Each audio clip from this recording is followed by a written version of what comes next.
இஸ்ரேலுக்கு என்னென்னா அந்த பாலஸ்தீன இஷ்யூவில் என்ன பண்ணுறாங்கன்னா, இஸ்ரேல் வந்து மேலே ஈரான் வந்து பார்த்தா அந்த ட்ரோனை விட்டு அடித்து அவங்க காலி பண்ணி அந்த ஒரு பஞ்சாயத்து இருக்கிறதுனால இஸ்ரேலும் அமெரிக்காவும் கை கோர்த்துக்கிட்டு ஈரானை வந்து தாக்குறாங்க. இப்போ ஈரான்காரன் என்ன பண்ணுறான்னா, இங்கேருந்து தான் அவனுக்கு பணம் போகுது, இங்கேருந்து தான் பெட்ரோல் போகுது, இவனுங்களை அடித்தா அவனுக்கு வலிக்கும்ல அப்படின்னு என்ன பண்ணுறான், அங்கே இருக்கிற ஸ்பேஸை பூரா அடி. இப்போ அமெரிக்காக்காரன் என்ன பண்ணுறான் அப்படின்னா, எந்தெந்த நாட்டெலாம் பெட்ரோல் ஒப்பந்தம் போடுறானோ அங்கே தன்னுடைய மிலிட்ரி ஸ்பேஸை கொண்டு வச்சுட்டான், மிலிட்ரி தளத்தை உருவாக்கிட்டான். துபாயில் ஒரு மிலிட்ரி ஸ்பேஸ் இருக்குது, கத்தாரில் இருக்குது, பஹ்ரைனில் இருக்குது. பக்காவாக வந்து சைனாவும் ரஷ்யாவும் ஓப்பனாக நீ டிக்ளேர் பண்ணுறாங்க, நாங்கள் ஆதரவாக கொடுக்குறோம், பக்கத்தில் நிற்கிறோம், நட்பு நாடு. அப்போ கண்டிப்பாக ஈரானை வந்து சைனா விட்டு கொடுக்க மாட்டோம். இப்படி போட்டு அடித்தவொடனே என்ன பண்ணுன்னா பெரிய பொருளாதார இழப்பு. வெப்பன்ஸ் என்னென்னா அமெரிக்கா சைட்லேருந்து தாக்கக்கூடிய வெப்பன்ஸ் குறைஞ்சிட்டு இருக்கு. அங்கே இருக்கக்கூடிய மிலிட்ரி சோல்ஜர்ஸ்லாம் என்ன பண்ணுறாங்க, இதுக்கு ஆப்போசிட் பண்ணுறாங்க, இதுக்கு ப்ரொட்டஸ்ட் பண்ணுறாங்க. யாருக்கு? ட்ரம்ப்புக்கு எதிராக. தேவைப்பட்டால் அமெரிக்காவில் இராணுவ ஆட்சியை கொண்டு வரது கூட வாய்ப்பு இருக்குது. ட்ரம்ப்போட செயல்பாடுகள் அவ்வளோ மோசமாக இருக்குது. அங்கே இருக்கிற மிலிட்ரி சோல்ஜர்ஸ் மிலிட்ரி வந்து கைப்பற்றி இராணுவ ஆட்சியை கொண்டு வந்து ட்ரம்ப்பை நீக்குவதற்கு கூட வாய்ப்புகள் இருக்குது அப்படிங்கிற மாதிரி அங்கே ஒரு இந்த நிலைமை தொடர்ந்தா இங்கே இருக்கிற நிலைமை வந்து ரொம்ப கவலைக்கிடமாகுமா இந்தியாவோட நிலைமை? இந்தியாவிலே பெட்ரோல் தட்டுப்பாடு ஏற்படும். நம்ம பழைய கொரோனா காலம் மாதிரி கொஞ்ச நாளைக்கு வாழ போயிடும். ஆனால் அந்த அளவுக்கு போகாது. இன்னைக்கு உலகமே முடங்கியிருக்கு. இஸ்ரேல் ஈரான் வார் முடியுமா முடியாதா? ஏன்னா இன்னைக்கு கூட ட்ரம்ப் சொல்லியிருக்காரு, ஈரானை அழித்து ஒழிக்கும் வரை நாங்கள் ஓய மாட்டோம், ஆனால் நடக்காமல் இருக்க நான் பிரார்த்திக்கிறேன்னு சொல்லியிருக்காரு. இப்போ இந்த பிரச்சனையை கையில் எடுத்துட்டோம், நம்ம வந்து நிப்பாட்டுன்னு நம்ம சொல்ல முடியாது. அதனால் நானே நிப்பாட்டேன், நீ நிப்பாட்டுன்னு அவரை மறைமுகமாக போயிட்டு இருக்கு. அந்த ஒரு ஈகோ போயிட்டு இருக்கு. இது வந்து கண்டிப்பாக அவருக்கு உள்நாட்டிலும் நெருக்கடி, உலகளவிலும் நெருக்கடி. அப்போ இது மிக விரைவில் இதை கொண்டு வந்து சுமமான ஏதாவது ஒரு முடிவுக்கு வர்றதுக்கு தான் எல்லாரும் முயற்சி எடுத்துட்டு இருக்காங்க. சீக்கிரம் வந்துடும் நினைக்கிறேன். வராத பட்சத்துக்கு உலகமே மடங்கி போகக்கூடிய ஒரு அபாயம் இருக்கு. பிரைம் 9 தமிழ் நேயர்கள் அனைவருக்கும் வணக்கம். இன்றைய நேர்காணல் நம்முடன் இணைந்திருப்பவர் பத்திரிகையாளர் ஜுபேர் அவர்கள். சார் வணக்கம். வணக்கம். உலக அளவில் ஈரான் இஸ்ரேல் வார், அதாவது அமெரிக்காவும் சம்மந்தப்பட்ட ஒரு போரானது நாளுக்கு நாள் அதிகரிச்சுட்டே வருது. இதனால உலக பொருளாதாரத்தில் முக்கியமாக இந்தியாவில் வந்துட்டு இப்போ கேஸ் தட்டுப்பாடு, அதுக்கப்புறம் வரக்கூடிய நாட்களில் எண்ணெய் தட்டுப்பாடு நிறைய ஏற்படலாம், அதாவது பெட்ரோல் டீசல் விலையே உயரலான்ற அளவுக்கு எல்லாம் பேச ஆரம்பிச்சிருக்காங்க. இஸ்ரேல் ஈரான் வார் முடியுமா முடியாதா? ஏன்னா இன்னைக்கு கூட ட்ரம்ப் சொல்லியிருக்காரு, ஈரானை அழித்து ஒழிக்கும் வரை நாங்கள் ஓய மாட்டோம், ஆனால் நடக்காமல் இருக்க நான் பிரார்த்திக்கிறேன்னு சொல்லியிருக்கிறாரு. இதோட வெளிப்பாடு என்ன? இல்லை, முதல்ல இந்த பிரச்சனை ஆரம்பித்ததே வந்து அங்கே இருக்கக்கூடிய கச்சா எண்ணெயை யார் எடுக்கிறது தான். உலக அளவில் என்னென்னா பொருளாதாரத்தை தீர்மானிக்கிறது வந்து டாலர். பொருளாதாரத்தை டாலரில் வச்சு தீர்மானிப்பாங்க. தங்க விலையும் இதை வச்சு தான் டாலரோடைய ரேட்டை ஃபிக்ஸ் பண்ணுவாங்க. உலக அளவில் நீங்கள் சந்தை பணமாக நம்ம எதை பயன்படுத்துகிறோமோ டாலர் தான் பயன்படுத்துகிறோம். இப்போ இந்த பக்கம் சைனா எடுத்துக்கிட்டால், சைனா வந்து இந்தியாவை விட பெரிய நாடு, இந்தியாவை விட பரப்பளவில் பெருசு, மக்கள் தொகையில் பெருசு. இப்போ அவங்க என்ன பண்ணுறாங்க, அவங்களும் பெருசாக வளர்ந்து வரக்கூடிய நாடாக இருக்குது.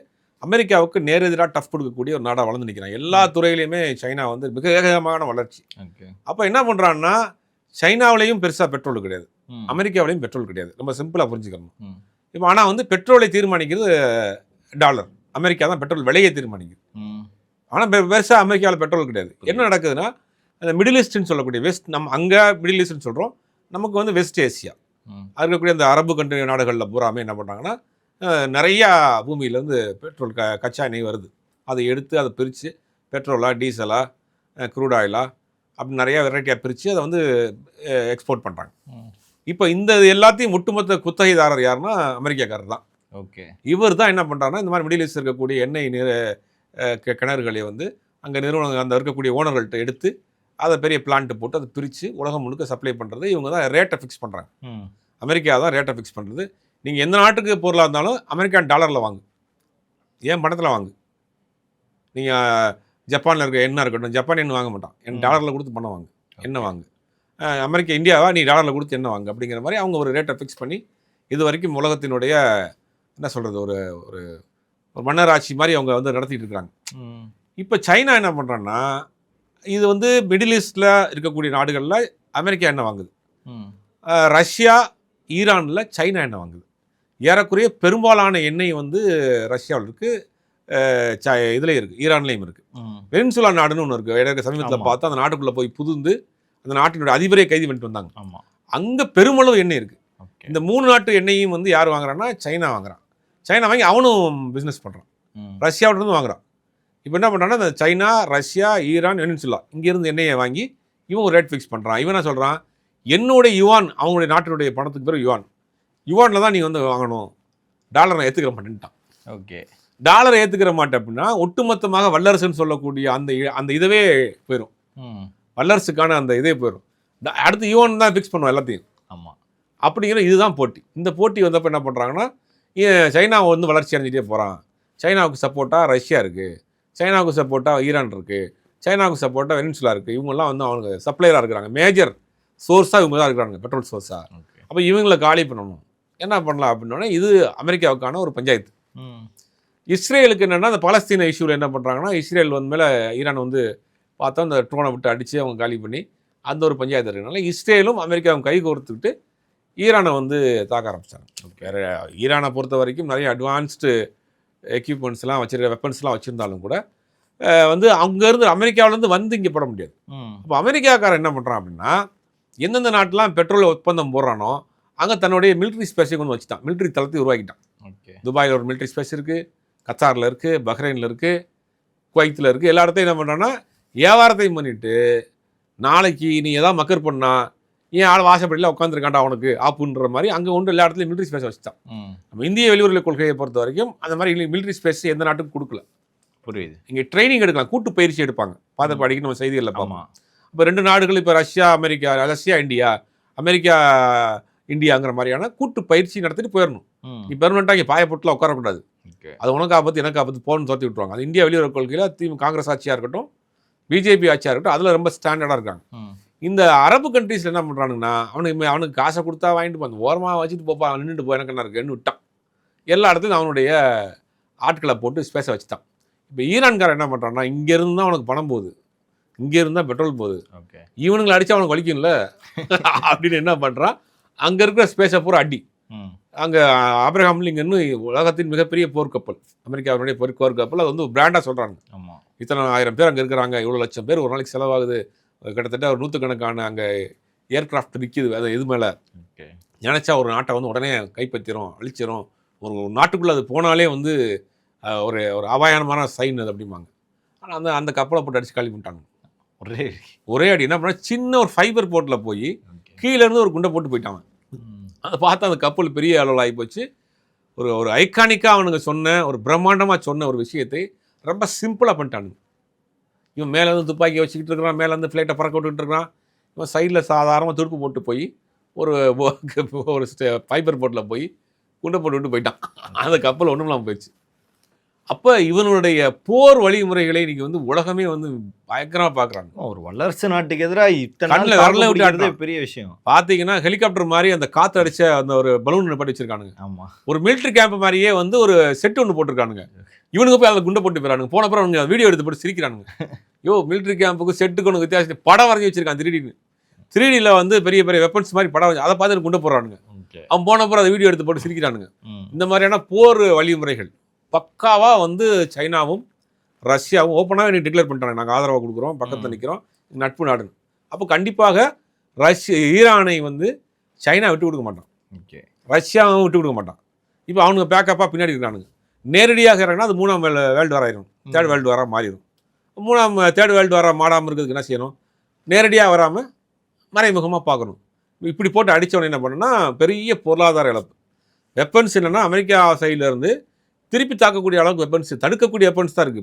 இப்போ தாக்கக்கூடிய வெப்பன்ஸ் குறைஞ்சிட்டு இருக்குது. அங்கே இருக்கக்கூடிய மிலிட்ரி சோல்ஜர்ஸ்லாம் என்ன பண்ணுறாங்க, இதுக்கு ஆப்போசிட் பண்ணுறாங்க, இதுக்கு ப்ரொட்டஸ்ட் பண்ணுறாங்க. யாருக்கு, ட்ரம்ப்புக்கு எதிராக போகிற நிப்பாட்டுங்க, வேண்டாம், தப்பான விஷயம் பண்ணிட்டு இருக்கோன்னு ப்ரொட்டஸ்ட் பண்ணுறாங்க. இன்னொரு கூடுதல் தகவல் என்னென்னா, தேவைப்பட்டால் அமெரிக்காவில் ராணுவ ஆட்சியை கொண்டு வரது கூட வாய்ப்பு இருக்குது.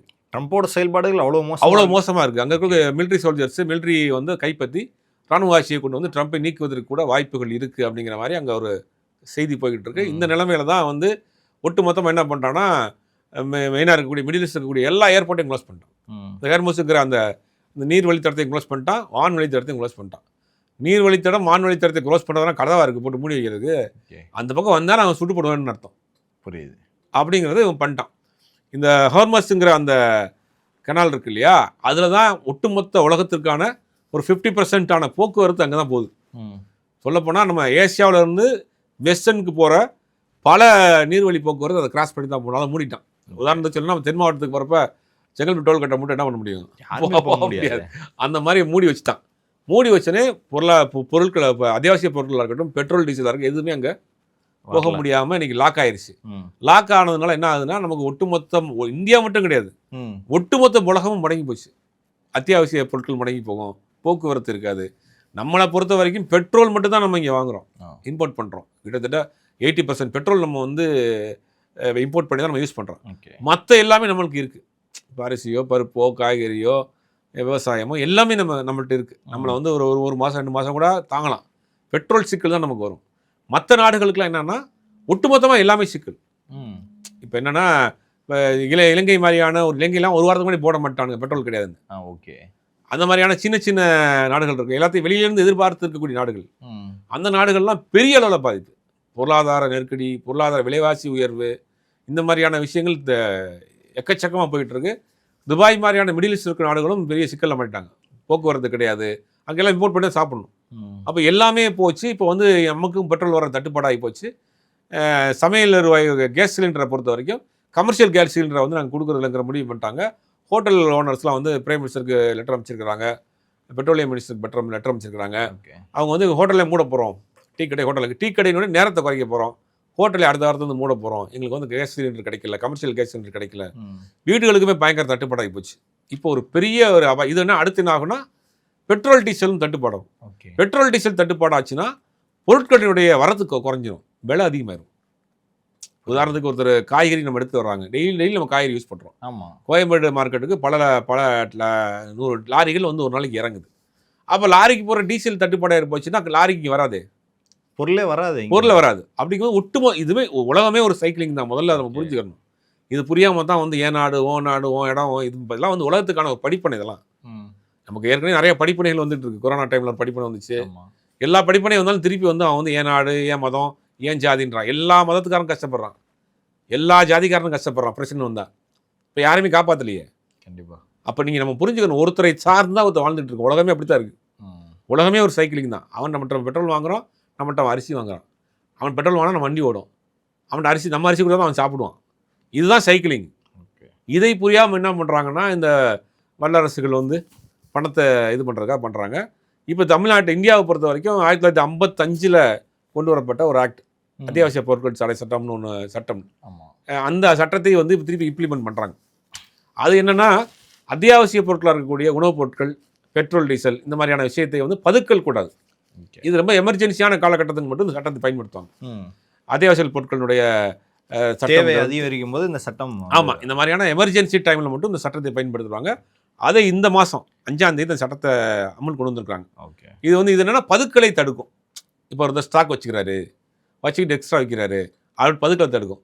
ஒரு ஒரு ஒரு ஆள் இவ்வளோ தான் வச்சுக்கிறோம்ங்கிற ஒரு கண்ட்ரோல் இருக்கும். எனக்கு வந்து நான் பெரிய குடன் வச்சுருக்கேன், ஒரு 10 பேரர் வந்து பெட்ரோல் வாங்கிட்டு வச்சுக்கிற முடியாது. ஒரு ஆளுக்கு இவ்வளோதான்ங்கிறது வரைமுறைப்படுத்துவாங்க. ஒரு கடைக்கு இவ்வளோ தான் வச்சுக்கணும், ஒரு ஸ்டாக்கு இவ்வளோ தான் வச்சுக்கணுங்கிற அந்த சட்டம் இப்போ அமலுக்கு வந்துருச்சு. வந்தவொடனே என்ன ஆயிடுச்சுன்னா, இப்போ தமிழ்நாட்டில் இருக்கக்கூடிய வியாபார சங்கத்தில் பேசுகிறாங்க. இன்றைக்கி கூட முதலமைச்சரை பார்த்து வந்திருக்காங்க. நாடாளுமன்றத்தில் அவங்க வெளியுறவு கொள்கை தோற்று போச்சு, நீங்கள் பதவி விலகுன்னு எதிர்கட்சியில் போகிறான், பிரதமரை பதவி விலக சொல்லி இன்றைக்கி ஆர்ப்பாட்டம் நடத்திட்டு இருக்கு. முதலமைச்சர் சம்மந்தமாக பேசியிருக்கிறாரு, லெட்டர் அமைச்சிருக்கிறாரு. தொடர்ந்து தமிழ்நாடு அரசு என்ன செய்யலாம் அப்படின்னு ஆலோசனை கூட்டம் நடந்துட்டு இருக்கு. ஒரு பெரிய ஒரு சிக்கலை நோக்கி போய்கிட்டு இருக்கு. இந்த நிலைமை தொடர்ந்தா, அதாவது இன்னும் வந்து போர் முடியவே இல்லை. அதாவது இப்போதான் 6வது நாள் 7வது நாள் அடி எடுத்து வச்சிருக்காங்க. இன்னுமே தாக்குதல் தொடர்ந்து 2 நாடுகளும் மாறி மாறி அடிச்சுட்டு தான் இருக்காங்க. இந்த நிலைமை தொடர்ந்தா இங்கே இருக்கிற நிலைமை வந்து ரொம்ப கவலைக்கிடமாகுமா? இந்தியாவோட நிலைமை, இந்தியாவிலே பெட்ரோல் தட்டுப்பாடு ஏற்படும். நம்ம பழைய கொரோனா காலம் மாதிரி கொஞ்ச நாளைக்கு வாழ வேண்டி போயிடும். அங்கங்கே இருக்கக்கூடிய சுயசார்பு வாழ்க்கையை வாழ வேண்டி தான். அங்கேருந்து நம்ம விவசாயம் பண்ணிட்டு அங்கே இருக்கிற இடத்துல இருந்து வாழ்ந்துக்கலாம். நமக்குலாம் பெருசாக பாதிப்புலாம் வராது. புரியுது. ஆனால் அந்த அளவுக்கு போகாது. இன்றைக்கி உலகமே முடங்கியிருக்கேன். யாராவது ஒரு பக்கம் வந்து பேச்சுவார்த்தை நடத்த ஆகணும். ஒட்டுமொத்தம் ஒருத்தர் 2 பேருக்கு பாதிப்புனா கண்டுக்கிறாங்க பண்ணுங்க. உலகமே முடங்கி போகிறதுக்கு என்ன செய்வாங்க? புரியுது. இப்போ என்னன்னா, அமெரிக்கா ஈரானை பொறுத்த வரைக்கும் அவனுக்கு பழி வாங்கணும். எங்களுடைய உச்சபட்ச தலைவராக இருக்கக்கூடிய ஒருத்தர் நீங்கள் பழி வாங்கிட்டீங்க, அதுக்கு நான் வந்து ரிவெஞ்ச் எடுக்குன்னு பார்ப்பான். அப்போ அவனுடைய டார்கெட் குறைந்தபட்சம் இஸ்ரேலையாவது காலி பண்ணணும். இப்போ நேற்றுலாம் பார்த்தீங்கன்னா இஸ்ரேலுடைய டெலவில் ஏர்போர்ட்டை மொத்தமாக காலி பண்ணி விட்டாங்க. அதாவது இஸ்ரேல் வந்து என்ன சொல்லுவாங்கன்னா, மொசாட் இருக்கு எங்கள்கிட்ட, இஸ்ரேல் வானொலியில் வந்து காக்கா குருவி கூட எங்களை கேட்காம பறக்க முடியாது, ரொம்ப செக்யூரான ஒரு நாடுன்னு ஒரு பிம்பத்தை வச்சுருந்தாங்க. பெரிய உளவு நிறுவனம் மொசாட்டுனாங்க, எல்லாத்தையும் காலி பண்ணிட்டாங்க. மொத்தமாக அந்த இமேஜே காலி பண்ணிட்டாங்க. அமெரிக்கா என்னன்னா, நீ நிப்பாட்டுறியா, கொஞ்சம் கொஞ்சமாக இறங்கி வந்துட்டு இருக்கு. நீ நிப்பாட்டிருங்க அப்படிங்கிற அளவுக்கு இன்னைக்கு வந்து இறங்கி வந்திருக்காங்க. அங்கே இருக்கக்கூடிய மக்கள் அமெரிக்கன்ஸ் வந்து இன்னைக்கு பெரிய அளவு ப்ரொட்டஸ்ட் பண்ண ஆரம்பிச்சிட்டாங்க. ட்ரம்ப்பினுடைய செயல்பாடுகள் இந்த மாதிரி போர் அப்படிங்கிறத வந்து பெரிய அளவில் ப்ரொட்டஸ்ட். நீங்கள் பார்த்தீங்கன்னா 50 ஸ்டேட் இருக்குது அமெரிக்காவில். பல ஸ்டேட்டில் டெய்லி ப்ரொட்டஸ்ட் நடந்துகிட்டு இருக்கு. ஏன்னா நிப்பாட்டுங்க வேண்டான்னு. அமெரிக்கர்களை பொறுத்த வரைக்கும் ரொம்ப ஒரு டேக் இட் ஈஸியாக வாழக்கூடியவங்க. 5 நாள் வேலை பார்ப்பாங்க, 2 நாள் வந்து அவங்க வாழ்க்கையை என்ஜாய் பண்ணுவாங்க, ரெஸ்ட் எடுப்பாங்க. பெருசாக இன்வெஸ்ட்மெண்ட் வச்சுக்க மாட்டாங்க. புரியுது. ட்ராவல் பண்ணிகிட்டே இருப்பாங்க. வாழ்க்கையை வந்து என்ஜாய் பண்ணி வாழணும்னு நினச்சிக்கிட்டு இருக்காங்க. அவங்கள்ட்ட போய் நீங்கள் போர், இந்த மாதிரி சண்டை, தட்டுப்பாடு, விலைவாசி உயர்வு, இதெல்லாம் அவங்களுக்கு வந்து ஒரு பெரிய பாடமாக இருக்குது. இதெல்லாம் ஏன் செய்கிற, அவங்க பிரச்சனை அவங்க பார்த்துட்டு போகிறாங்க, உனக்கேயா வம்பு அப்படின்ற மாதிரி இவங்க பார்க்குறாங்க. ஓகே, இது வந்து கண்டிப்பாக அவருக்கு உள்நாட்டிலும் நெருக்கடி, உலகளவிலும் நெருக்கடி. அப்போ இது மிக விரைவில் இதை கொண்டு வந்து சுபமான ஏதாவது ஒரு முடிவுக்கு வர்றதுக்கு தான் எல்லாரும் முயற்சி எடுத்துகிட்டு இருக்காங்க. சீக்கிரம் வந்துடும் நினைக்கிறேன். அது வராத பட்சத்துக்கு உலகமே மடங்கி போகக்கூடிய ஒரு அபாயம் இருக்குது. ஓகே, ட்ரம்ப் வந்ததுக்கு அப்புறமா மாதத்திற்கு ஒரு பிரச்சனை அமெரிக்காவில் ஃபேஸ் பண்ணிட்டு இருக்காது. அமெரிக்காவில் வாழும் மற்ற நாட்டினரை ஃபேஸ் பண்ணுறது கூட ஃபஸ்ட்டு வந்ததுக்கப்புறம் எல்லாத்தையும் இல்லீகல் இமிக்ரேஷன் எல்லாரையும் வெளியேற்றினாப்புல. அதுக்கப்புறம் டேரிஃப், உலக நாடுகள் எல்லாருக்கூடையும் அதான் ஒவ்வொரு நாளும் ஒரு டாக்ஸஸ் போட்டு ஃபைல் பண்ணாப்புல. அதுக்கப்புறம் போர், எந்தெந்த போர், ஃபஸ்ட்டு வெனிசுலா, அப்புறம் உக்ரைன், ரஷ்யா, இப்போ வந்து இஸ்ரேல், ஈரான், எல்லா பிரச்சனையிலும் தலையீடு. கடைசி அமெரிக்காவில் தானே தலையில் விழுவும். தலைவரும் வியாபாரிக்கும் உள்ள வித்தியாசம் தான். ஓகே, ஒரு தலைவன், ஒரு அப்ரஹாம் லிங்கன் மாதிரியான ஒரு தலைவர், அந்த வந்து நீங்கள் அந்த நாட்டை வழி நடத்துகிறப்ப அந்த நாடு வந்து நல்லாயிருக்கும். இவர் ஒரு வியாபாரி, ஒரு பிஸ்னஸ் மேன். ட்ரம்ப் வந்து நீங்கள் உலக நாள் முழுக்க ட்ரம்ப் இருக்குது. இந்தியாவில் ட்ரம்ப் டவர் இருக்குது தெரியுமா உங்களுக்கு? இந்தியாவில் ட்ரம்ப் டவர் மும்பையில் இருக்குது. ஓகே, ட்ரம்ப்புங்கிற ஒரு ஆள் வந்து மிகப்பெரிய உலக ரியல் எஸ்டேட் வியாபாரி, உலக வியாபாரி. அவர் எல்லா நாடுகள்லையும் கூட பிஸ்னஸ் பண்ணுறாரு. ஒரு அடிப்படையிலே வந்து ஒரு பிஸ்னஸ் மேன். ட்ரம்ப்பினுடைய வரலாறு உங்களுக்கு தெரியுமா? ட்ரம்ப்பினுடைய ஆரிஜின் வந்து அவர் என்ன சொல்வார், அவர் இட்டாலியன் சொல்கிறார். ஆமாம், ஃபுல் அண்ட் ஃபுல் இட்டாலியன் சொல்கிறார். ஆனால் அவர் என்ன சொல்கிறாங்கன்னா, அவர் வந்து அந்த ஜெர்மனுடைய, இவர் வந்து ஆரிஜின் வந்து ஜெர்மனு. அங்கே அந்த இஷ்யூ நடந்தப்போ தப்பிச்சு வந்தவங்க ஃபேமிலி. இவர் எப்படி வர்றாரு அப்படின்னா, இவர் வந்து இவர் முதல்ல ஆரம்பிக்கப்பட்டது ஒரு கிளப் ஆரம்பிக்கிறார், கேஷினோ ஆரம்பிக்கிறார். இவருடைய தொழில் வந்து கேஷினோ ஆரம்பிக்கிறாரு. அப்புறம் நிறையா பிஸ்னஸ் பண்ணுறாரு, பார் ஆரம்பிக்கிறாரு, இந்த மாதிரியான விஷயங்கள் பண்ணுறாரு. சம்பாரிச்சிட்டோன்னே இவருக்கு என்ன பண்ணுறாருன்னா, இவருக்கு வந்து ஐடென்டிட்டி வேணும்னு நினைக்கிறார். நம்ம ஊர்லலாம் என்ன பண்ணுவாங்க, அந்த பேர் தொழிலதிபர் ஆனோடனே அவங்களே ஒரு விழா வச்சுக்கிறாங்க, அவங்களே ஒரு சாலை போட்டுக்கிறானுங்க. இந்த விழா அவார்டு கொடுக்குறதுக்குன்னே சில யூனியன்லாம் இருக்கும், அது காசை கொடுத்து இவங்க அவார்டு வாங்கிக்கிறாங்க. அடுத்த அரசியலுக்கு போவோம், அரசியல் வருவோம் அப்படின்றதுக்காக. ஏறக்குறைய ட்ரம்ப் இந்த மாதிரி கேஷினோ வச்சிருக்கிறாரு, பார் நடத்துகிறாரு, இந்த மாதிரியான விஷயங்களை பண்ணி சம்பாரிச்சிட்டார். இப்போ இவருக்கு ஒரு முகம் வேணும், அடையாளம் வேணும்னு நினைக்கிறார். அடையாளம் வேணும்னு நினைக்கிறப்ப என்ன பண்ணுறாருன்னா, ஒரே வழி வந்து டிவியில் போவோம், டிவி ஷோ பண்ணுவோம் அப்படின்னு இவர் டிவி ஷோ பண்ணுறாரு. இவர் டிவி ஷோ பண்ணோடனே இவரை வந்து அந்த ஒரு பவர் ஸ்டார் மாதிரி கலாய்க்க ஆரம்பிக்கிறாங்க. ஓகே, அந்த நாட்டில் அவரை கலாய்க்க ஆரம்பிச்சுன்னு இதவே தன் மீது எரிந்த கல்லை எடுத்து வீடு கட்டுறாங்கன்னு சொல்லலாம்ல, அதே மாதிரி அதை வந்து நெகட்டிவாக வந்ததை பாசிட்டிவாக மாற்றுறாரு. இந்த பாப்புலாரிட்டியை வச்சு அப்படி அரசியலுக்குள்ள போகிறாரு. இப்போ எல்லாரும் தெரிய ஆரம்பிச்சிச்சு, ட்ரம்ப் ஒரு ஷோ பண்ணுறாரு, ட்ரம்ப்னு அமெரிக்கா முழுக்க 50 ஸ்டேட்லையும் தெரிய ஆரம்பிச்சோன்னே இந்த பாப்புலாரிட்டியை வச்சு அரசியலுக்குள்ளே போகிறார். அப்படி அரசியலுக்குள்ளே போகிறாரு, வர்றாரு. இன்றைக்கி பிரசிடென்ட் ஆன முதல் முறையான 2ஆம் முறையான வச்சுங்க. அப்போ இவர் அடிப்படையில் ஒரு வியாபாரி. இவர் வியாபாரி ஆகணும்னு என்ன பண்ணுறாருன்னா, முதல்ல பதவிக்கு வந்து 2ஆவது முறை பதவிக்கு வந்தோடனே கனடா கொடுக்க வேண்டிய டாக்ஸை நிப்பாட்டுறோம். நம்ம கனடாவும் அமெரிக்காவும் சிஸ்டர் கண்ட்ரிம்பாங்க. ஓகே, அந்த நாட்டுக்கு கொடுக்க வேண்டிய உதவிகள் நிப்பாட்டுறேன், தேவைப்பட்டா நீ வந்து 51வது ஸ்டேட்டை அவனை சேர்த்துக்கிறேன்ட்டார். உனக்கு ஒரு நாடெல்லாம் கிடையாது, கனடாங்கிற நாடெல்லாம் கிடையாது, 50 ஸ்டேட் இருக்கு, நீ 51வது ஸ்டேட் ஓகேன்னா சொல்ல, உனக்கு ஃபண்டு தர அப்படின்னு. அவங்க முடியாதுன்ட்டு அது ஒரு பெரிய விஷயம் போச்சு. ஐஸ்லேந்துன்னு ஒரு நாடு இருக்கு. ஐஸ்லேந்தில் ஏகப்பட்ட இயற்கை தாதுகள் கொட்டி கிடக்கு. அதை போய் அடைய பண்ணணும்னு வச்சுக்கிட்டு, இனிமேல் இது என்ன தான் என்கிட்ட கொடுத்துரு, விலைக்கு கொடுக்குற காசை வாங்கிட்டு போயா, நீ வச்சு என்ன செய்ய போகிறோம், அவரை போய் மிரட்டுது. இப்படி உலக நாடுகள் பூராமே போய் இந்த பஞ்சாயத்தை கிளப்பி அங்கே இருக்கிற மக்களே இவர் மேலே வந்து வெறுப்பாகி போச்சு. இப்போ என்னென்னா, இந்தியாவுக்கு டாக்ஸ் போட்டார். இந்தியா டாக்ஸ் போட்ட பிறகு இந்தியன்ஸே அங்கே ஏகப்பட்ட பேர் இருக்கிறாங்க. அப்படிங்கும்போது அங்கே இருக்கக்கூடிய மக்களுக்கான அந்த அடிப்படை தேவைகளான பொருட்கள் போய் சேரல, விலைவாசி உயர்ந்து போச்சு. அப்போ அங்கே இருக்கக்கூடிய சைனீஸ் நிறையா இருக்கிறாங்க, இந்தியன்ஸ் நிறையா இருக்கிறாங்க. இந்த மாதிரி ஏசியன் கண்ட்ரீஸில் ஆட்களே அந்த அமெரிக்க பாப்புலேஷனில் கிட்டத்தட்ட வந்து ஒரு ஒரு 30% இருப்பாங்க. அந்த 30% ஏசியன் கண்ட்ரி பாப்புலேஷன் கூடிய அந்த ஃபுட் ஐட்டம்ஸ் இருக்கு இல்லையா, அதெல்லாம் வந்து டாக்ஸை போட்டு விட்டார். இதெல்லாம் அங்கே இருக்கிற மக்கள் அவன் என்ன சொல்கிறான், நான் இங்கேயும் டேக்ஸ் கட்டுறேன் உனக்கு. கொஞ்சம் கொஞ்சம் டாக்ஸ்லாம் இல்லை, 50, 100, 40 இல்லை மற்ற நாடுகளுக்கு போகிறதில்ல, Okay. அங்கே உள்ள சிட்டிசனுக்கு சொல்கிறேன். புரியுது. சிட்டிசன்ஸ் நானும் டாக்ஸ் கட்டுறேன், வாங்குற பொருள் ஏறி போச்சு அப்படின்னு அங்கே இருக்கிற மக்களும் அவங்க புலம்ப ஆரம்பிச்சிட்டாங்க. அப்போ அவர் மீதில் என்னன்னா செனட்டர்னு ஒன்று இருக்குது, மேல் சபை, நம்ம ஊரில் மேல் சபை இருக்கு இல்லையா, காங்கிரஸ் செனட்டர்னுபாங்க. அதில் வந்து இவருக்கு நம்பிக்கையில்லா தீர்மானம் கொண்டு வர போகிறாங்க. அதில் இவர் சார்ந்த கட்சிக்காரர்கள் இவருக்கு எதிராக வாக்களிக்க போகிறாங்க. அப்படி வந்துச்சுன்னா அவரை வந்து லீகலாகவே அவர் பதவி நீக்கம் செய்யப்படுறதுக்கு வாய்ப்பு இருக்குது. இல்லை ராணுவம் கட்டுப்பாட்டில் எடுத்து இவரை நீக்கம் செய்யப்படுறதுக்கு வாய்ப்பு இருக்குது. இப்போ அந்த பிரச்சனை அவருக்கு போயிட்டு இருக்கு. இப்போ இந்த பிரச்சனையை கையில் எடுத்து தான் நம்ம வந்து நிப்பாட்டுன்னு நம்ம சொல்ல முடியாது. அதனால் நானே நிப்பாட்டுறேன், நீ நிப்பாட்டுன்னு அவரை மறைமுகமாக போயிட்டு இருக்கு. அந்த ஒரு ஈகோ போயிட்டு இருக்கு. இன்னைக்கு பலதரப்பட்ட உலக நாடுகள் வந்து இன்னைக்கு பேசிட்டு இருக்காங்க. இதில் முக்கியமாக பாதிக்கப்பட்டது மிடில் ஈஸ்ட் தான். மிடில் ஈஸ்ட்டில் துபாயெல்லாம் வந்து ஒட்டுமொத்தமாக சரிந்து போச்சு. துபாயினுடைய அந்த மார்க்கெட் அப்படிங்கிறது வரக்கூடிய நாட்களில் உணவு பஞ்சமே துபாய்க்கு அதிகமாக வரும். இல்லை மற்ற நாடுகள் இருக்கு இல்லையா, குவைத்தா இருக்கட்டும், கத்தாரா இருக்கட்டும், பஹ்ரைனா இருக்கட்டும், எங்கெல்லாம் எண்ணெய் கிணறு இருக்கு, அவங்களும் அதை வச்சு சமாளிச்சு ஒரு 4 வருஷம் 5 வருஷத்துல எந்திரிச்சு வந்துருவாங்க. துபாயை பொறுத்த வரைக்கும் ஒன்லி வந்து பிஸ்னஸ் சென்டராக மாற்றிட்டாங்க, கமர்ஷியலாக மாற்றினா பெருசாக எண்ணெயில் எல்லாம் இல்லை. உலக நாடுகளுடைய கம்பெனிஸ் ஃப்ரம் துபாயில் இருந்துருச்சு. இந்த லட்சுமி மிட்டல்னு ஒருத்தர் இருக்கார், லட்சுமி மிட்டலுடைய ஆஃபீஸ் லண்டன்லேருந்து காலி பண்ணிட்டு வந்து துபாயில் ஒரு ஐலாண்டை வாங்கி அங்கே ஆஃபீஸை போட்டான். இப்போ உலகத்தில் இருக்கக்கூடிய பல பிரபலங்கள் எல்லாம் துபாயில் இன்வெஸ்ட் பண்ணுறான். ரியல் எஸ்டேட் துபாயில் இன்னைக்கு பெருசாக போகுது. இந்த அடி விழுந்த பிறகு அவன் எப்படி நம்புவான்? நம்பத்தன்மை துபாய் இழந்து போச்சு.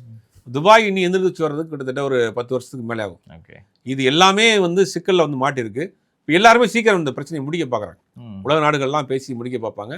சைனாவும் ரஷ்யாவும் மனசு வச்சா தான் இந்த பிரச்சனை முடிவுக்கு வரும். ஏன்னா அவங்களுக்கு பின்னாடி ஸ்ட்ராங்காக அவங்க நிற்கிறாங்க. இதுலலாம் அவன் கிம் அவனும் சப்போர்ட் பண்ணுறான், சப்போர்ட் பண்ணுறான். நான் தேவைப்பட்டா நான் அனுப்புறேன்னா அவனை என்ன வச்சிருக்கானே தெரியல. அவன் மேலே யாருமே போக மாட்டானுங்க. அவனுக்கு எல்லாரும் பார்த்து அவன் வில்லங்கமான ஆள் அவனை விட்டுருப்பான்ற மாதிரி இருக்காங்க. அவன் இங்கே வந்து சப்போர்ட் பண்ணுறான். இப்போ சைனா, வடகொரியா, ரஷ்யா இந்த ஆட்கள் பூராமே இதுக்கு பேக்கப்பாக இருந்தால் அந்த வேலையை செய்கிறாங்க. அப்போ அமெரிக்காவுக்கு ஒரு ப்ரெஸ்டீஜ் இஷ்யூ, சமாதானத்துக்கு வான்னு கூப்பிட்டா வந்து என்னை இது பண்ணிடுவாங்கன்னு. ஆனால் மற்ற நாடுகள்லாம் நினச்சி நீங்கள் போகிற சண்டையில் எங்களை நிப்பாட்டிடுறாங்கய்யா, உலக நாடுகளே முடங்கி போய் கிடக்குன்னு மற்ற நாடுகள்லாம் சமாதானத்துக்கு இறங்கியிருக்கிறாங்க. சீக்கிரம் செட்டில் ஆயிரும் அப்படின்றதான் தோணுது. பல்வேறு சர்வதேச கேள்விகளுக்கு பதில் தமைக்காக மிக்க நன்றி சார். நன்றி, வணக்கம்.